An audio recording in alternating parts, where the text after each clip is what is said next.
বিশ্বের সবচেয়ে বিপজ্জনক ওষুধ কি? মদ, ড্রাগস? না, সবচেয়ে বিপজ্জনক আসক্তি হলো কমফোর্ট জোন আর ছোট চিন্তা।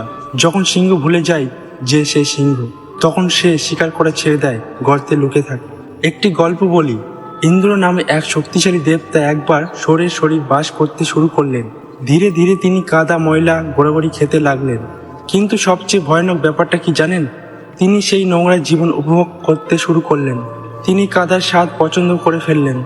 যখন অন্য দেবতারা তাকে ফিরে আসতে বললেন, আমি কোথাও যেতে চাই না, আমি এই শহরের জীবনে সুখী, তাকে বাঁচাতে দেবতারা তার সেই শরীর ধ্বংস করলেন।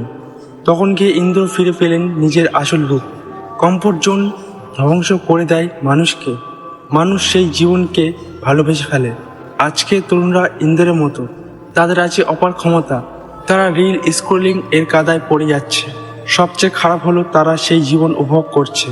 তুমি কি সেই ঈগল পাখি যে মুরগির সঙ্গে ডানা খোদাচ্ছে? তোমাকে আকাশে ওড়ার জন্য তৈরি করা হয়েছে, কাদায় গড়াগড়ি খাওয়ার জন্য নয়। কাদা ছাড়ো, নিজের সিংহাসনে ফিরে যাও।